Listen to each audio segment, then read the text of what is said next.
Hello, ladies and gentlemen. Welcome to the Bad Gamepad podcast show thing. Don't you just love that name? Say it again. The Bad Gamepad podcast show thing. Nice. I Because love it. I couldn't think of a name for it. Anyways, I am Super Koopa, and I am joined with Troll, whose first name always changes, so I'm just going to call him Troll. Yeah, that counts. Yeah, I change my gamer tag and everything like once every 3 months. Basically, whenever the ladies change their purses, I change my names. Hey, there you go. That is the best description you could possibly get.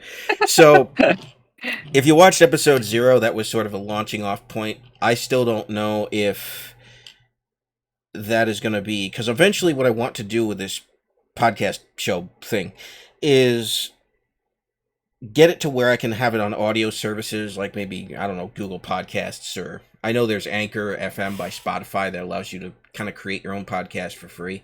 I want to convert Oh, it to cool. an audio thing so that way people can watch it on both YouTube and whatever audio service. The closest I have right now is Rumble, because with Rumble you can watch videos with your screen closed for free, unlike YouTube.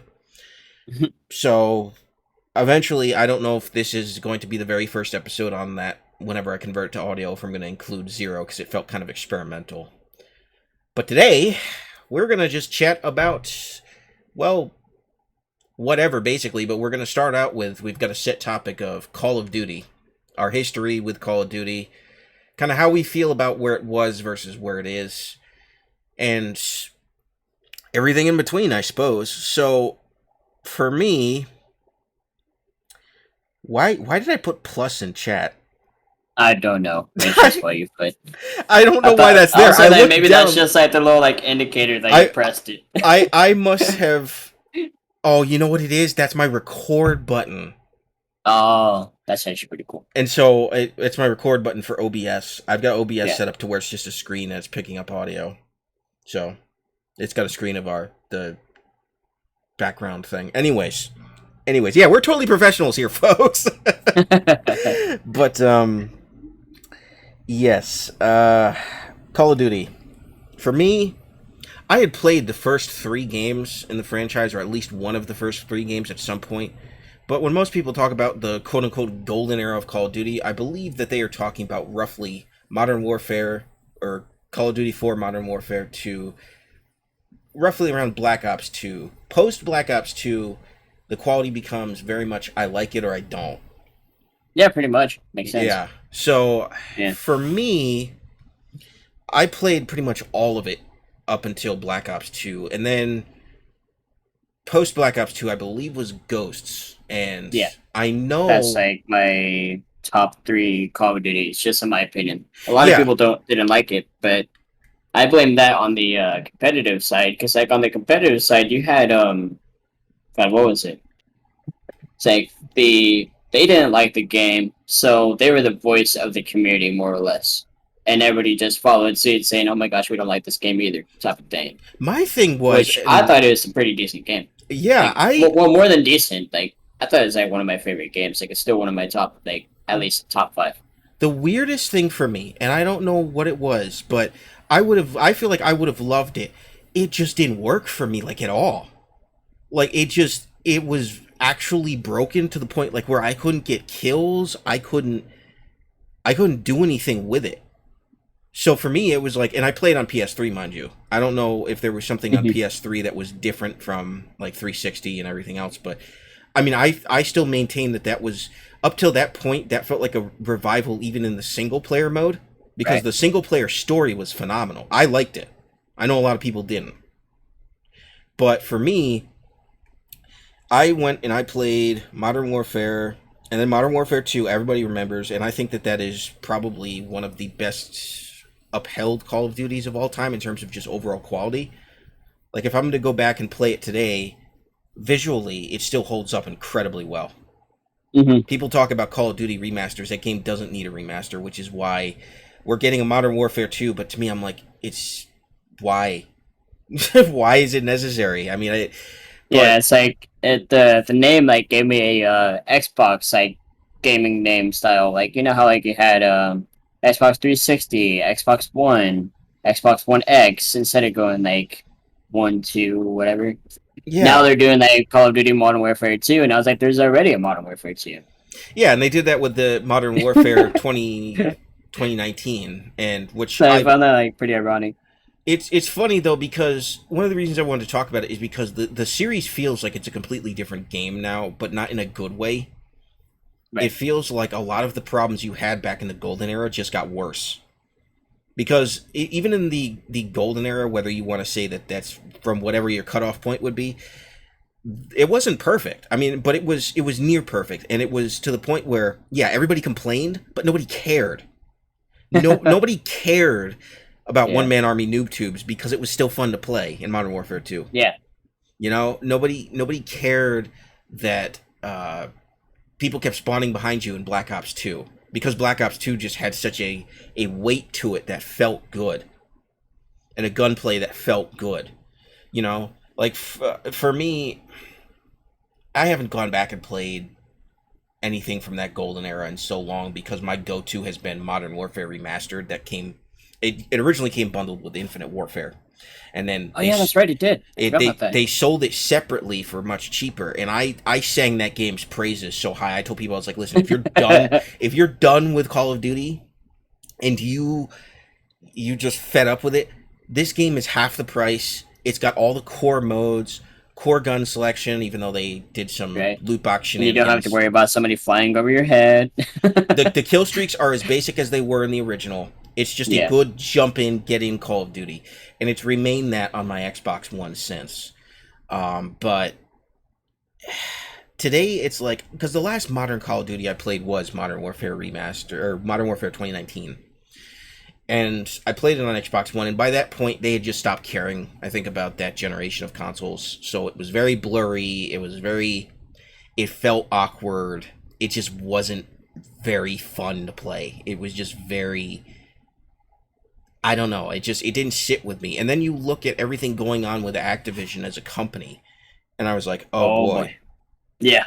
I mean, it's just, I don't want to say I would never buy a game from Activision again, because I bought the Diablo 2 remaster because everybody was raving about it, and I was like, well, you know what? I like the ARPG style. I'd never played games in the series. Hmm. My manager at the job I was at for the past 6 months, he absolutely 100% recommended it, and was basically like walking me through it in between stuff that we were doing, and I fell in love with it. It was great. So I got that, What was and it called? it was the Diablo Oh, 2 okay. remake, and I got that in the package deal with Diablo 3 for Switch. Yeah. And I played both, and a lot of people said they didn't like 3, but I ended up really liking it. I liked both, but they're completely different games in the terms of the way they play. One is very modernized, one is a game from like 1997 or 8, Right. whenever it came out, but remastered. It looks beautiful, it plays beautiful. I beat the main campaign somehow, because that got insanely difficult at some points. But anyways, we'll be going off on a lot of tangents, folks. It's just gonna happen. I kind of outlined that, but um, yeah. But with Activision, it's gone from, there were just a couple of small controversies. Like, I remember doing research as to why the original Infinity Ward left, and the controversy Hmm. of just getting Modern Warfare 2 released. And it makes so much sense as to why the games were so hit or miss since. It makes so much sense. But at the same time, now you've got a whole new generation of Call of Duty that just is a shell of its former self.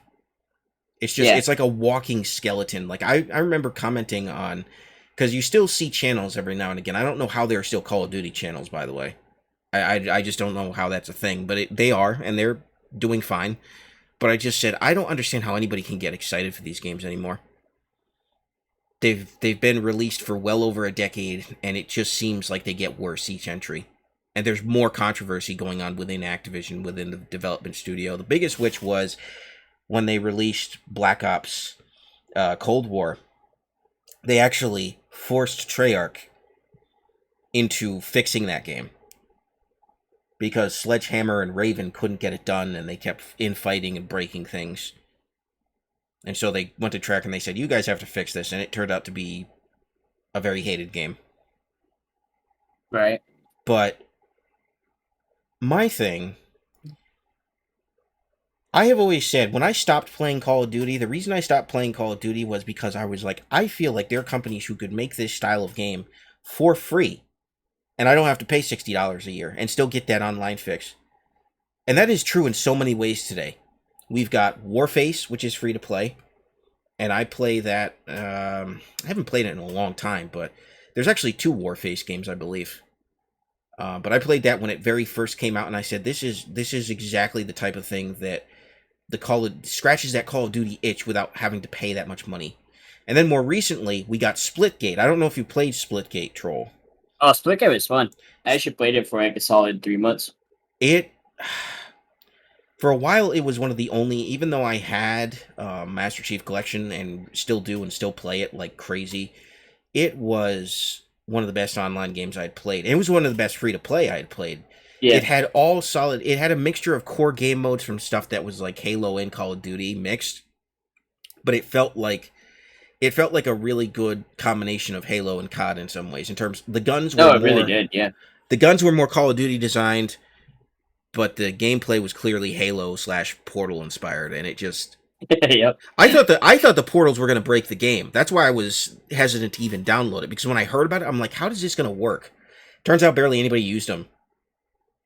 Yeah.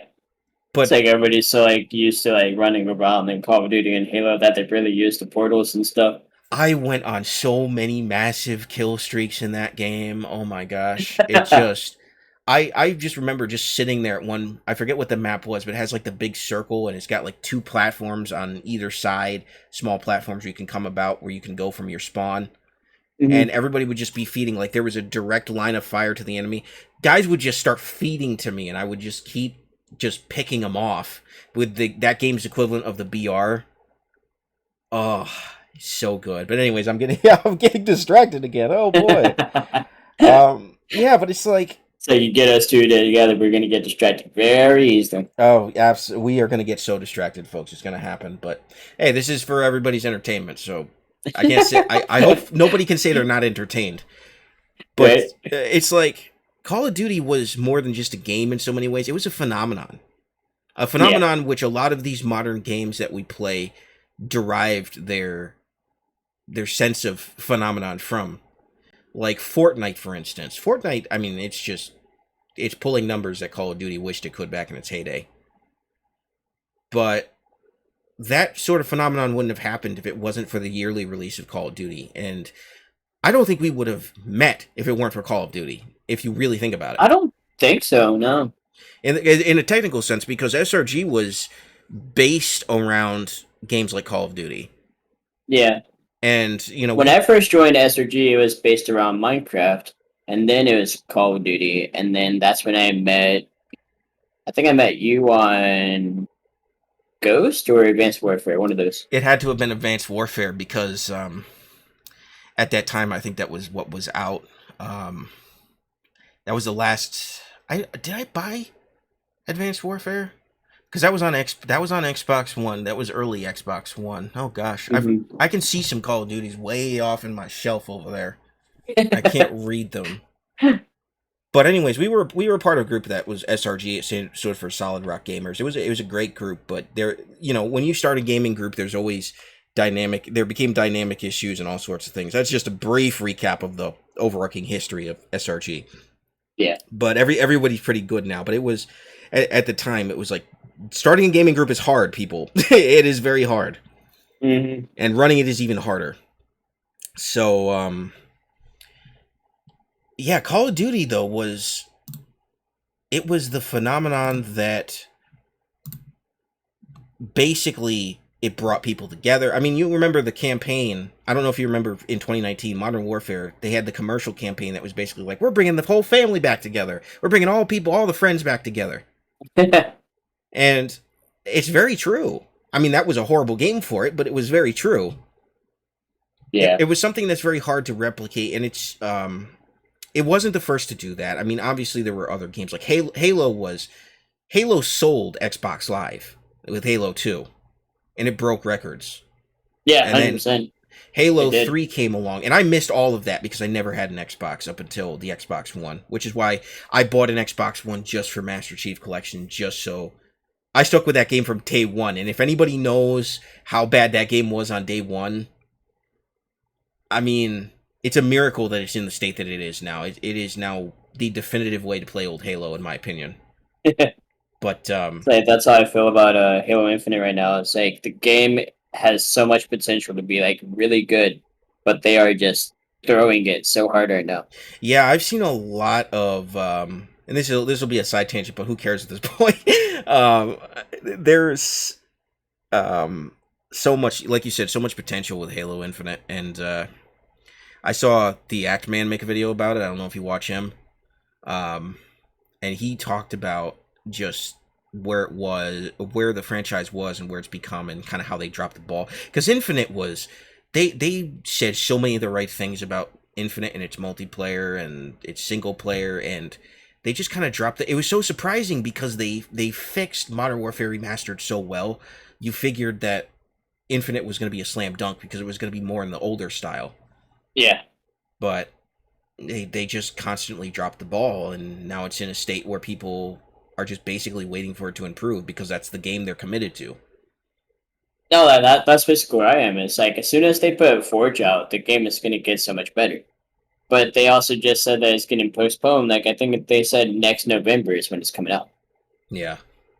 And that's like a year from now, like a year and 2 months from now. That's like okay. Yeah, the support network for that game has been absolutely just ridiculous, and it's kind Yeah. of how they handled Master Chief Collection too. But as far as Call of Duty's concerned, I just tell people it's like what they should have done. They should have released a free to play. Now I know they've kind of done this with Warzone, but that's more of a gimmick to me than anything else. I haven't touched Warzone ever because Battle Royale and me have just kind of a sketchy past. Like the only one that I really enjoyed was Paladins, and that one actually just got officially finished, so now it's like in its definitive state. Realm Royale as well. Didn't you play that? um that's actually what I meant. I didn't mean Oh, Paladins. okay. That's actually what I meant because Realm Royale was originally a Paladins titled game, and then they changed it to Realm Royale to be its own thing. Yeah. And that's what I meant. Realm Royale became its own official sort of like battle royale type situation. I always thought that was the quote-unquote better Fortnite. But then, I don't know, Fortnite started adding... I haven't played Fortnite, but they really added, like, a crap ton of modes to where I'm... Like, when they said no building, Mm-hmm. I was like, okay, It's actually pretty decent now. I'm interested. Like, I Yeah. hated Fortnite just for the building because I'm like, this is such a cheap gimmick, and if you're not good at it, it's gonna ruin your gameplay. But then they were like... You're not gonna have a fun time. And then they started adding deathmatch modes and no building, and I was like, I might have to look Yeah. into this. And then just the wacky, just tie-in. I don't know how they've got such deep pockets that they do for the licensing of the characters that they use. Like, oh my gosh, Indiana it's like, Jones, Goku, Darth It's like Vader. last week I hopped on Fortnite and I forgot to turn off the voice chat, and I hop in this lobby and it is just a bunch of children. That's I was the only like, thing. what is happening? That's the only thing was, like, people used to say, oh, there are 12-year-olds on Call of Duty, but Fortnite is, and it's got to be because it's rated T or whatever, or just because today's parents are just so distant. But it is just so infested, for lack of a better term. I'm not saying kids are a disease. I just want to get that out there right now. I'm not saying that there's anything wrong with kids, but this game is just filled with actual children, which is disturbing in a way. I mean, it's great that they can have an experience that's fun, but it's like back in the day, you were at least 12 or 13, and now it's like actual kids. It's weird. It's very weird. But yeah, that's where I give Fortnite credit. Fortnite is doing what Call of Duty should have done years ago. Whereas they should have had an overarching game. And they could do that with Warzone, I feel like, if they wanted to. Like, they could add traditional Call of Duty modes and say, we're not going to release another Call of Duty video game. We're just gonna add these modes and have this stuff be free to play and monetize. I know people hate free to play and monetization. I get that. But there's a way to do it right that isn't scummy. Yeah. There is a way to do it right that isn't scummy, and people don't, because, and this is slightly unrelated, but recently on the Nintendo side of things, Kirby's Dream Buffet came out, which is, a lot of people were saying that that's basically Kirby Fall Guys, and Kirby Focus. um, sort of, but not really. And Nintendo released a trailer from it out of nowhere, and everybody's like, "Oh, this is cool! You know, this is basically an obstacle course race and sort of mini battle royale type of deal. It's really just it's fun. It's a lot of fun. Because at first I was like, I'm not interested. Then they released the final trailer for it because they said it was launching in summer, in the middle of August, and people were like, okay, so that's got a couple of weeks. Like, when's it coming out? They didn't give a definitive release date. Then they released a second trailer, and it ended up being $15, and they didn't have a price in the original or a release date, and they gave a release date and a price. And there was debate going back and forth as to whether or not it should have been free to play, because they're like, there's not a whole lot of game modes there. But honestly, either way worked because it's a fantastic game. Right. It really is very good. I mean, it plays. I've seen a very couple well. like videos and like different streams on it. Looks pretty neat. It's a lot of fun. The content unlock, like, you have to get into, and you level up pretty quickly, but you have to get up to. I'm trying to unlock orange paint for Kirby because Mhm. obviously, and I think it's like 136 to get it or something like that. Oh wow. I looked up on a guide, and so there's reasons it keeps you coming back to the same gameplay loop over and over again, and it is fun. I thought it would get boring, but the way it plays is really, really solid. But a lot of people thought that game should have been free to play because it felt like it was being advertised free to play, and a lot of people made the counter argument that no, that would have been scummy because then they would have made microtransactions for like the skins and the hats, and Right. which they didn't do. But I'm of the opinion where it's like, I don't care about paying for cosmetics. I never have. I care about core gameplay features being locked behind a paywall, like guns in Call of Duty, which they did that as early as Black Ops 2 for one weapon. I think it was the hybrid SMG AR. I forget what it was called. But I don't remember. I've always said that And Call of my mind is drawing a blank right now. Sorry. No, you're good. I can't remember what it was either. But I remember it was a freaking good weapon because I did end up getting it, and I didn't regret it because it was What great. game was it again? It was in Black Ops 2. It was a hybrid SMG AR. I think is how they pushed it. It had like a short magazine and it fired really quick, but it didn't have a lot of Oh, recoil. not the Ripper. Uh, I'm hang half on. tempted to look it up now. I'm gonna look it up. You keep Okay. on going. Yeah, so I've long since maintained that the best thing Call of Duty could do is take that free to play model. Don't lock weapons behind it. Just do your skins, do your Fortnite hoopty hoo, but keep that model going so that way people aren't paying $60 a year for what is basically just multiplayer. Because at this point, single player is just they don't seem capable of making a decent single player. They haven't been since Ghost, in my opinion. So I really don't get the current model of continuing this $60, because even I watched a video just before we started recording about news about Modern Warfare and the or Modern Warfare 2, and the guy was saying basically that the big controversy now is that Activision and Infinity Ward are basically debating, do we want to release content slowly over time or do we want to release it all at once? Infinity Ward wants to release Right. content all at once, but Activision is worried that sales will drop off after that initial launch. So they want to do the scummy thing and drip it out over time and kind of milk it, which Oh, nobody I found what nobody it's should be. called. Yeah, you did? The Peacekeeper. Yes, the Yeah. Peacekeeper. It's like its standard skin was like a white blue thing. That thing Yeah, was it was. that thing was awesome. I mean, it was. Right. I don't like the fact that it was locked behind a paywall, but I mean, it was a good weapon. It was a really good weapon. But if they had stuck to a model to where they had all the weapons available to just unlock basically, and just kept other things that people are willing to pay for optionally under a paywall. I mean, Fortnite has no trouble getting money. I mean, do a system like that where you have like V-Bucks or whatever. But Right. don't make it so like weapons are locked behind that sort of thing. And then they could find tons of success, but they they just insist on the closest they have to that is Warzone, and that's not. I don't know. Who knows what they'll do? Honestly, I've heard rumors of people saying that when they release a second Warzone, that's what they're going to do. They're going to just migrate all of the multiplayer modes of Call of Duty into a second Warzone, which I think is the best thing they can do right now. I might actually start playing again if they do that. Like if you have Team Deathmatch and Kill Confirmed, all these other modes and maps, I think that's the way to do it. Just don't pull a recent Battlefield where you try to do too much at once and utterly destroy the game. Yep. I have never seen a more broken game in my life. That was embarrassing. That was absolutely embarrassing. And I was a Battlefield diehard, even back in the SRG days when people were talking about what they liked best. I was like, I was still Yeah. playing Battlefield 4 all the time. And so when they released this thing, it was like, oh boy. I wasn't too confident based on the launch of the last Battlefield, but I didn't think it could be so physically broken that, ugh.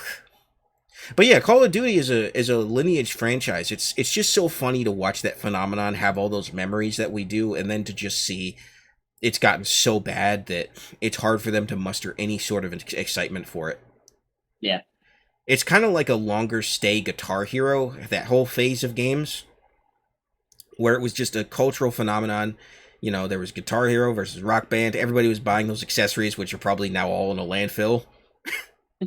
There's probably a landfill. Like I miss those games, man. That was fun, especially Rock Band. Like I was the drummer of the group.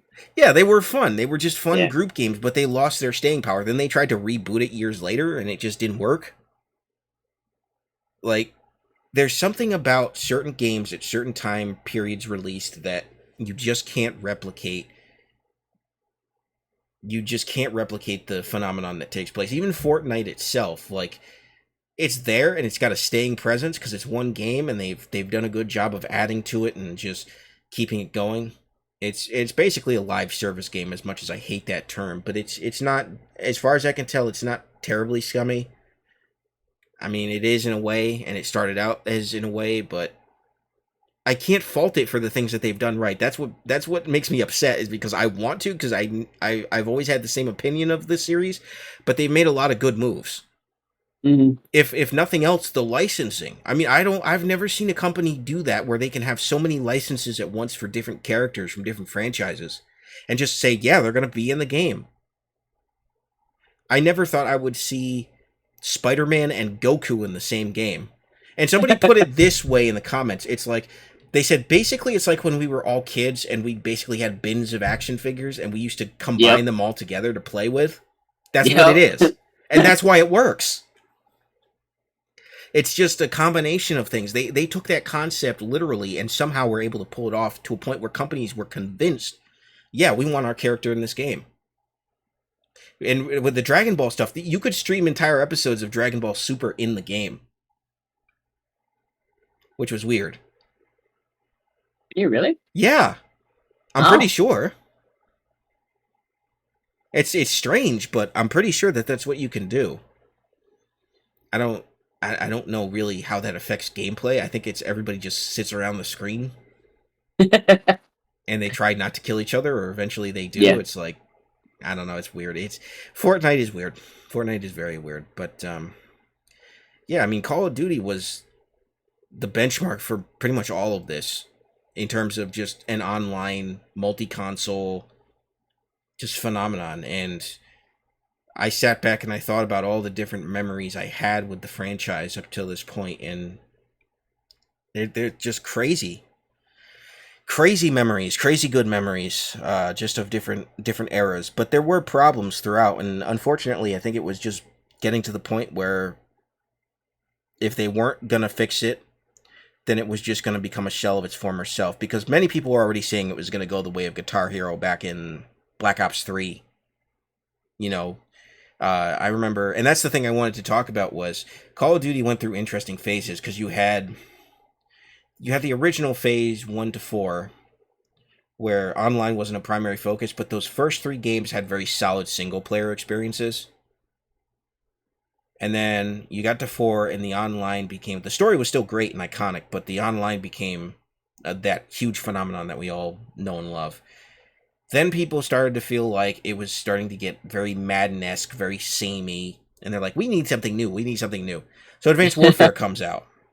And Advanced Yeah, it's Warfare, like whenever it comes like the we need something new, I wonder what it's going to be like because like, this Call of Duty right here is the start of the 2 year plan. yeah. Like they're going to release one every 2 years, so it makes me wonder what it's going to be like this time next year. Oh, so yeah, that is one thing I didn't hear about until this guy mentioned, because I hadn't been paying attention to anything Call of Duty. Right? And It's like basically what's going on is Microsoft purchased like ownership or something like that. Like they purchased they Activision did some Blizzard. kind of thing. Yeah, they Yeah, purchased Activision Blizzard, which got Sony very, very upset. yeah. Because they had an So basically, exclusivity deal. like they're saying it's going to be every 2 years, and then the exclusive deal, like the Xbox and PC starts first, is not going to happen until the next Call of Duty. Yeah. Which made Sony very, very angry. But they've got their own problems because they've just been making very bad choices as a company. Right. But like you had that phase when when Advanced Warfare came out. People were like, okay, so this is very samey. So we're going to introduce an entirely new movement system. I remember the controversy behind advanced movement when it It first was came the out. most disliked video in it for a little bit. It The was, trailer itself. yeah, it was crazy because people were like, "What is this? This isn't even Call of Duty." And then it came out and people started playing it, and yeah, there were parts of it that I absolutely loathed, but it was fun for a time. And then they did that for 4 games. I think so. Yeah. Yeah, they did Advanced Warfare, Advanced Black Warfare, Ops 3. Black Ops 3, Black Ops. Well, 4 didn't have it, but they definitely had futuristic stuff. Yeah, And 4 then didn't have it. Infinite Warfare had it as well. So I think it went Advanced Warfare, Black Ops 3, Infinite Warfare, and because by Infinite Warfare, and Infinite Warfare was terrible. By Infinite Warfare, it's like they just didn't care. Yeah. And the only thing about Infinite Warfare was that you could tell it was bad because they had to do Modern Warfare Remastered to try to get people to get to play that game. And it didn't work, so they eventually ended up selling it separately, and that's how I got it, and I love it. Right. But that whole phase was just proof that, yeah, there were problems with the franchise. There were things people were complaining about, but they went too far in the other direction in terms of what they actually wanted to change and implement. Mm-hmm. And so it became its own, like, sort of huge problem. And I feel like the advanced movement era is really what caused it to be what it is now, to where it's a shell of its former self, because it took them forever to take it out, to where when we got to Black Ops 4, which a lot of people thought was a decent game, I rented it. I didn't have too many thoughts about it one way or the other. I didn't think Black Ops needed Pass 2, so I'm already feeling like, okay, this is just a name being milked. But I think that was the point to where it was official that Call of Duty was just a cash cow franchise that they just milked to infinity because they knew people would buy it every year. And now, like you said, they're going to a 2-year cycle, which tells me that, well, number one, with Microsoft buying it, they don't need to rely on their sales outright. They have more franchises that they can focus on, and Microsoft has a boatload of games that they're developing under different developers under their belt. So they don't need to rely on it, whereas Activision by itself needed something like Call of Duty because WoW subscriptions and other things were going down. Yeah. And from what I hear, that's a mess. I'll have to have Flemmy on to Can't talk forget about about all that. those subscriptions and everything happening. Yeah. Yeah, and just all the bad decisions that they had made, and WoW Classic, and the Blizzard side of things has not been good for Activision, that's for sure. I mean, it's Overwatch 2 was literally a reskin of Overwatch 1. Pretty much. Yeah. And Like I think the only major change they made was they just put in a couple new characters and then they changed it to 5v5 instead of 6v6. yeah, and it it was to the point where I watch a channel called Carbot Animations on YouTube, and he did a lot of Blizzard stuff, a lot of Blizzard parodies. He had Yeah. released a series of Overwatch videos, and for Overwatch 2, he basically re-released the exact same videos. Just under an Overwatch 2 banner, but they were the exact same videos he had already released, and people thought it was fantastic. But that's basically how bad it's been. And then people, as far as the World of Warcraft side, people have been jumping ship to Final Fantasy Online, Final Fantasy 14 Online, I think it is. Yeah, I think so. And which makes me happy as a Final Fantasy fan to see people recognizing the series for the first time, even if it's just an MMO. But I mean, Call of Duty is just, it's kind of sad to think about how far it's fallen, and that a lot of things could have been fixed or avoided if they had just changed business models. But I mean, they pretty much just milked it to death to where now it's there, but it doesn't have the power that it used to. I mean, people aren't going, oh, are you going to be standing That's in... what I'm hoping for. Like this Call of Duty, it's basically going to be the make it or break it. Like this is the last chance a lot of people are giving it. Oh, yeah, absolutely. I mean, the diest of the diehards Yeah, are going to basically decide, and people who create that's content. basically where I am. Like, because I gave this year's Call of Duty Vanguard, I didn't play it that much at all. It's Yeah, like I gave myself a year break to where I can at least enjoy the final, like what's most likely going to be the final one. and I remember when Vanguard came out, I heard nothing but bad things about it across the board. Even from the most diehard of Call of Duty content creators, I heard the worst of the worst. Because even though I kind of gave up on the franchise, I'm always curious when it releases to see what people say, how things are done. Yeah, Just because it's like I'll be playing the beta for the new one. Like I'll share my screen so you can watch it and everything. yeah, absolutely. I just I lost interest because like I said, I felt like companies were starting to catch on that you can do this model of game, but for free and better.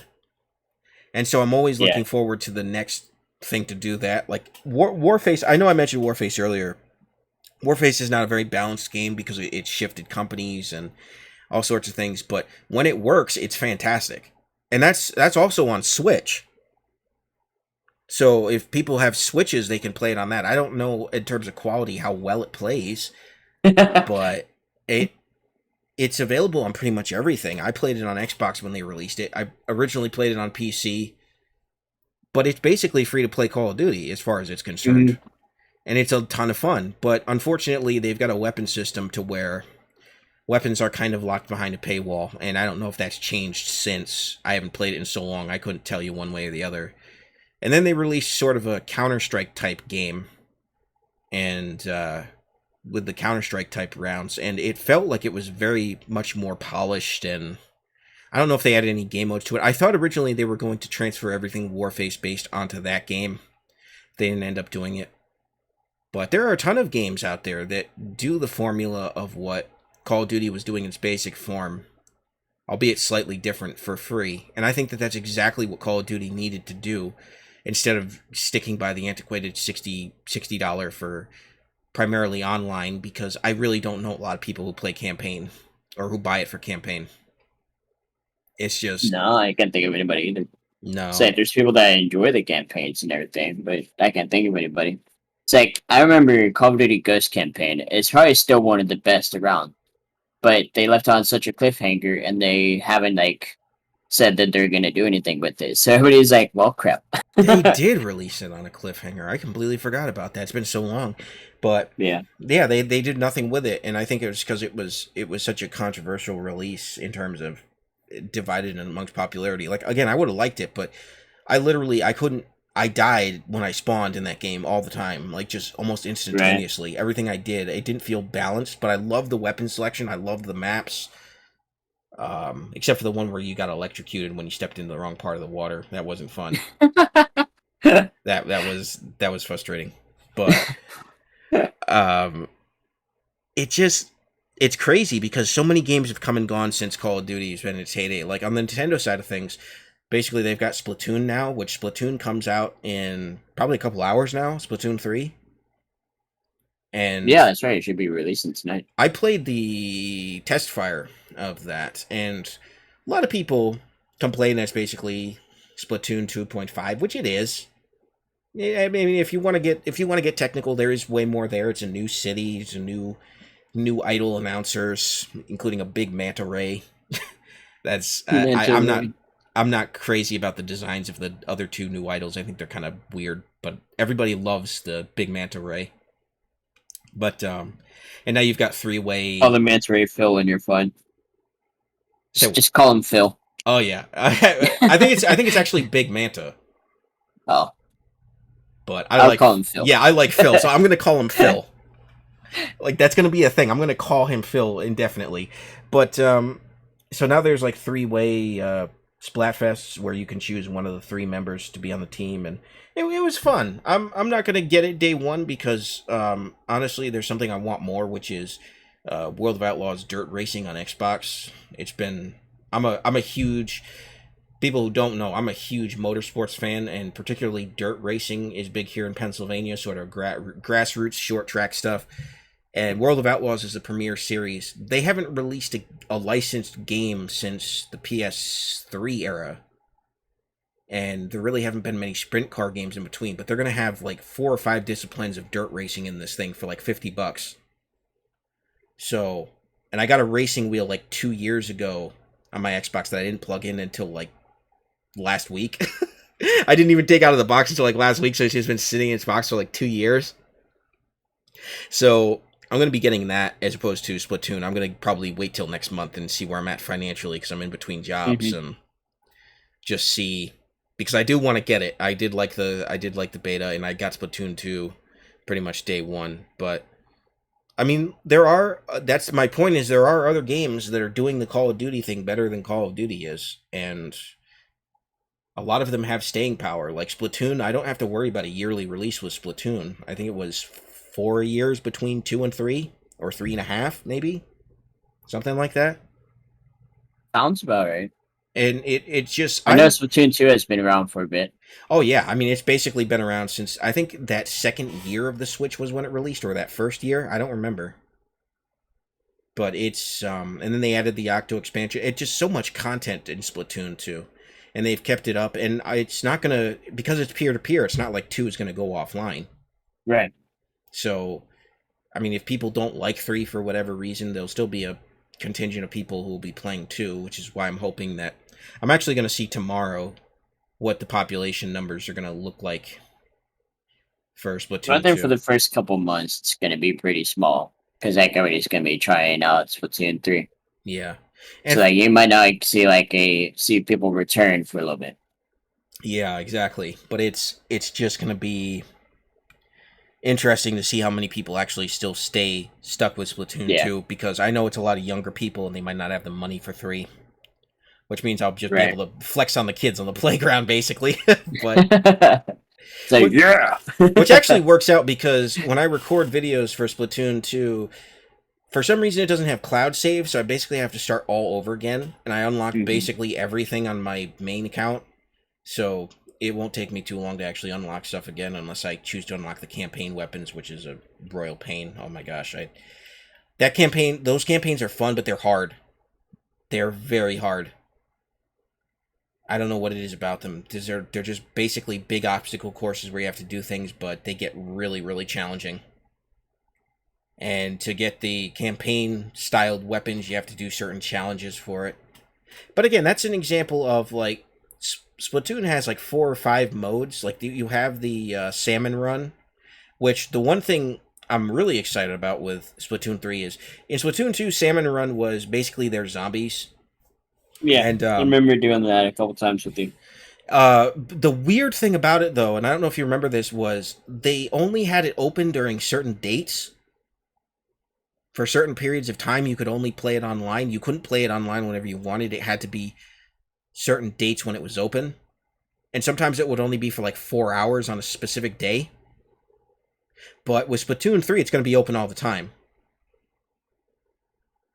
So I'm actually really looking forward to that. Because Salmon Run is fun, and they're adding a whole bunch of new boss creatures to that, like boss salmonids. So I'm really, really excited about 3, but it's not going to be a day one for me like 2 was, because of how soon this dirt track racing game is coming out on Xbox. my own financial situation. So, but as far as Call of Duty, because I keep trying to rope us back into the core topic, and eventually we'll just go off into whatever. But I really do want to see it have a revival. But I think we've even said for years that they needed to take a break. Yeah. They needed to take like 2 or 3 years off to really figure out, okay, what is it we want this game to be?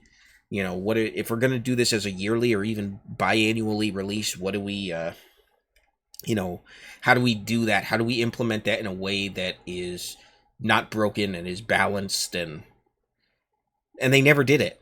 Or I think they a couple of times they did, like they expanded the development cycle, or they said they did. I don't believe they actually did. Yeah, I remember Sledgehammer released 2 games. Well, yeah, what they did was they mixed around the developers. They added more developers in house to Call of Duty, which I still think is a mistake because people forget that Activision was making.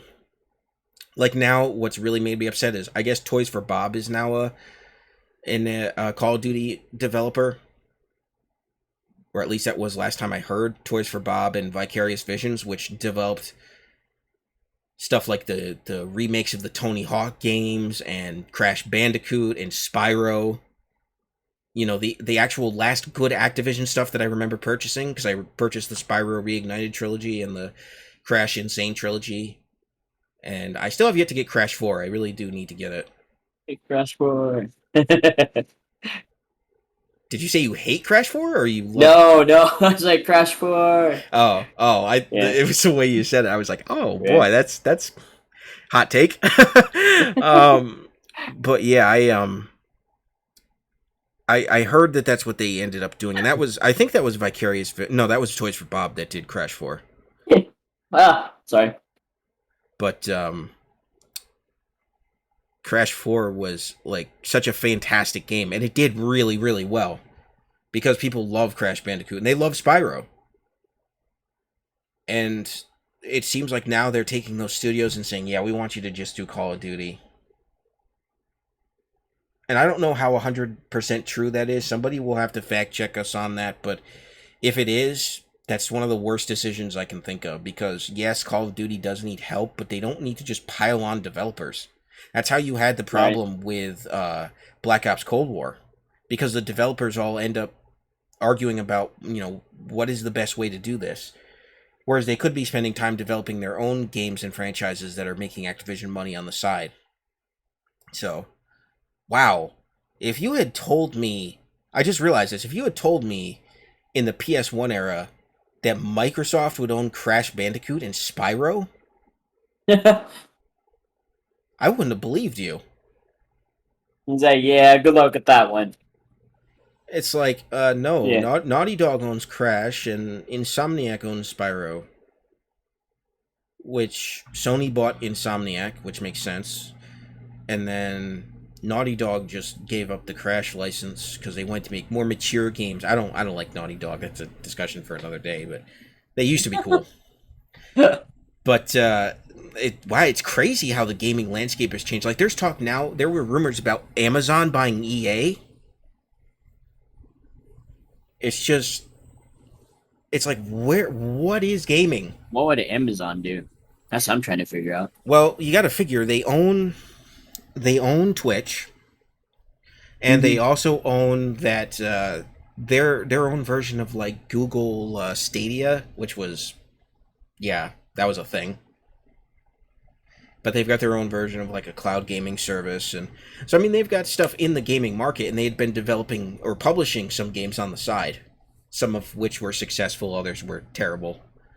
So, but I don't know if it's actually true. I think it was like a false rumor, or maybe it was talked about once and somebody leaked it, and they were like, no, we're not serious about this. So, I don't know if it's 110% true or not. I think it was just a rumor that got out of control. And plus, I think some of these companies have to be careful with their purchases because they can get into monopoly territory really quick. Because it would mean that Amazon would have a monopoly on a couple of things, actually. I would think, like NFL, which you can argue EA already has a monopoly on anyway because they signed an exclusive deal. I don't know how that's allowed, but It is what it is. Oh, by the way, I know you probably don't follow it, but just as sort of like a gaming news osmosis thing, the latest Madden has been the most broken game ever released. Oh no. To the point where actual NFL players are like, "What is this crap?" Right. Like they're cussing it out online, and I'll have to look at it. it is hilarious to me because that's a franchise that has been known for. I mean, it was Call of Duty before Call of Duty. It was just year after year release, and just. But it's gotten to the point where they didn't even try with this one, and it was so physically broken. They're giving it away for free with an Xbox Series S. I saw on my Xbox One on a advertisement. But what sucks is that it's the John Madden edition because he passed away, I think, like last year or the year before. So it just sucks that he's kind of front and center on a game that is terrible. I mean, they always had a license to use his name, but this one was supposed to be like a celebration of his career as a coach, and that's sad to me. But I mean, Right. it is what it is, I guess. But it's just funny Yeah. to me that a game series that's been so corrupt gets released terrible, and then they're like, "Oh, what do we do?" What do we do? What do we do? They've gotten away with so many. Start panicking. EA has been so scummy, and I know you can say what you want about Activision. They've been scummy too, but EA, when your CEO comes out and says that single player games are dead, they tweet that out unironically. Mm-hmm. That's messed up. And then they had to try to walk that back, and then he said something like that again. It's just like you really want people you want people to buy your games, you understand, right? Like Yeah. they had an exclusive Star Wars license for a couple of years. You don't want to say that when you've got a Star Wars license. And eventually I think they lost exclusivity to it, which is why we're seeing a little bit more Star Wars games pop up. But anyways, I think now we could get into the segment of what are we playing? What have you been playing, Troll? Like just as a aside when you get time? Mainly been playing Warzone and Apex lately. Oh, okay. Little Yeah. little bit of Rocket League here and there, but mostly Warzone and Apex. I've been like in the beginning of the new season of Apex, I really like focused on that, but then I kind of just lost attraction to it. It got a little bit stale. That's basically how every season of Apex goes. It starts off really cool, then it gets really stale, like very fast. I think I played Apex Legends once. I went through the tutorial and then I did like 2 matches and decided it wasn't for me because it was like the primary battle royale Right. that people were talking about. And as I understand, it's still one of the highest quality ones. But I hadn't. No, it's still great. Like I think to me, it's probably the best one around as of now. Yeah, I think it's probably true. Until we figure out what they're gonna do with Warzone 2, then maybe that might show up a little bit. Yeah, Because that'll. Fortnite's always gonna be like at the top, if not the very top. Yeah. Yeah, Because that they're like you're saying earlier, that they're constantly doing things and everything. yeah, you mentioned Rocket League. I was really hoping that, and it still might as they release content for it, but when they released Mario Strikers Battle League, I was hoping that would gain a competitive scene similar to Fortnite. Or not Fortnite, to Rocket League. I'm getting my games twisted. Yeah. And it looks like it could, because as I've been playing it, I've still been playing it even though they're like, oh, every month or every couple of months we're going to release DLC. Like they just released Daisy. It is fun. I mean, it was a bit of a disappointment compared to past entries. And you know me, I mean, that was the franchise I wanted back the most out of the Mario sports games. And it plays fun. I've heard people say, "Oh, it sucks. It doesn't play good." I'm like, "Are you high? Like, what are you on? It's fun. Are you it's high? Just... Hi, how are you? But it plays incredibly well. It's just lacking in content and game modes, and the way that you have to grind for coins to get your equipment is a little bit frustrating. But these are all things that they could hopefully tweak. Yeah. But I have a lot of hope for it. But I as I play it, I'm like, this would be great for like Nintendo's own Rocket League. As far as what I've been playing, I play Strikers Battle League. I haven't been playing it recently. Most recently, my attention has been split between two games. The first being Pac-Man World Repack, which is a re-release of the original Pac-Man World, which released on the PS1, I think Oh around my gosh, I 90. think I remember that. Yeah. It was like the 20th anniversary of Pac-Man, and it was a 3D platformer. They had 3 games in the series, and people loved 2. I never realized how much people loved 2 until they released the trailer for this game, because people immediately went, "Give us 2, give us 2."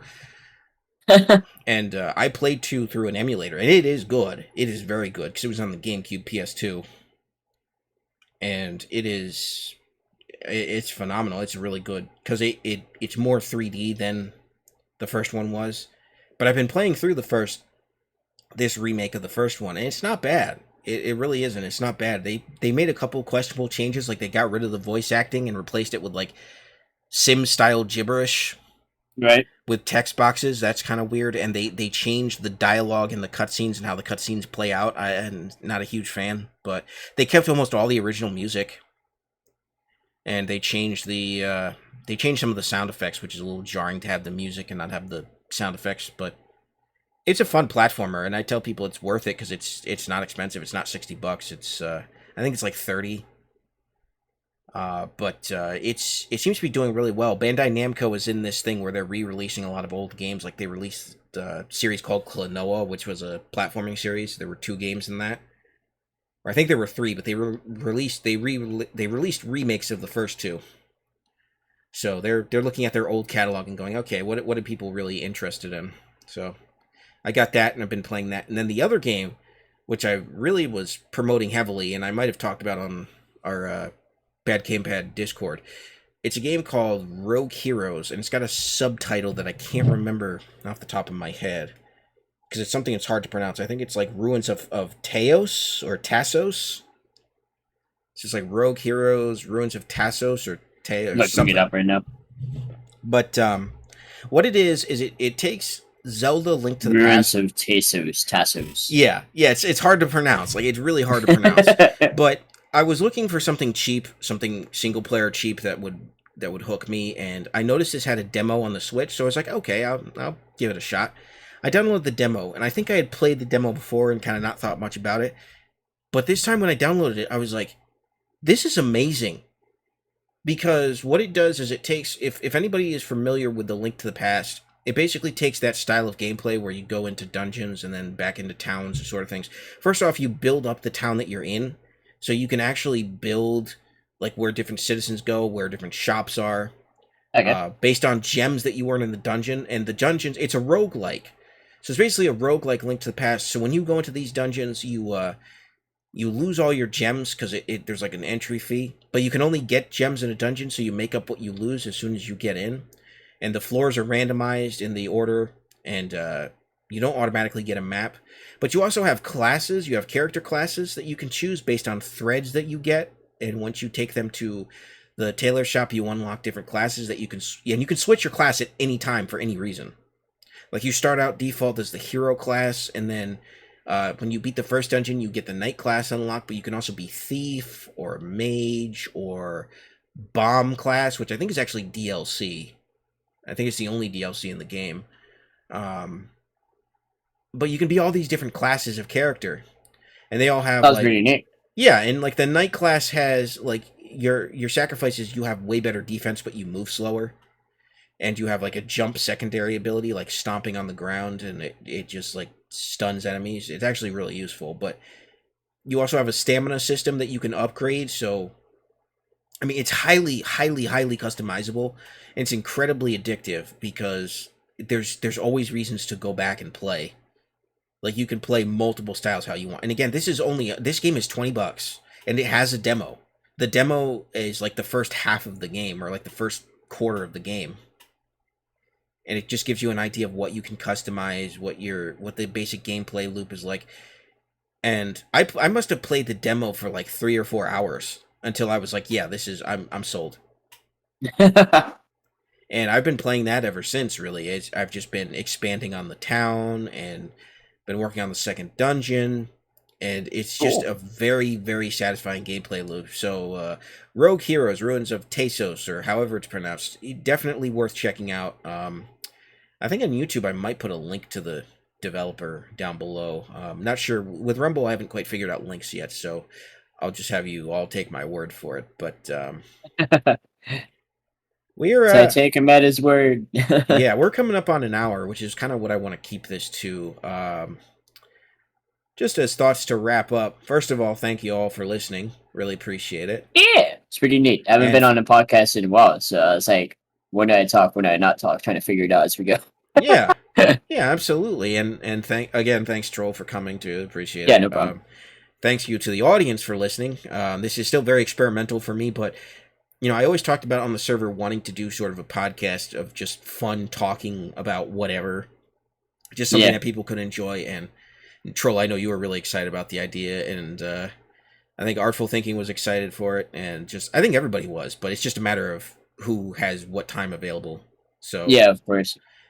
sometimes I'll probably end up doing it solo just to get an episode out, but most of the time I'll try to get somebody on, and I'm excited for the future of this, especially because this is a first solid episode. So in the future you will be seeing more stuff from us, and we'll talk during the week about different things to talk about, different things to bring up, and we'll try to keep it at least an hour or under.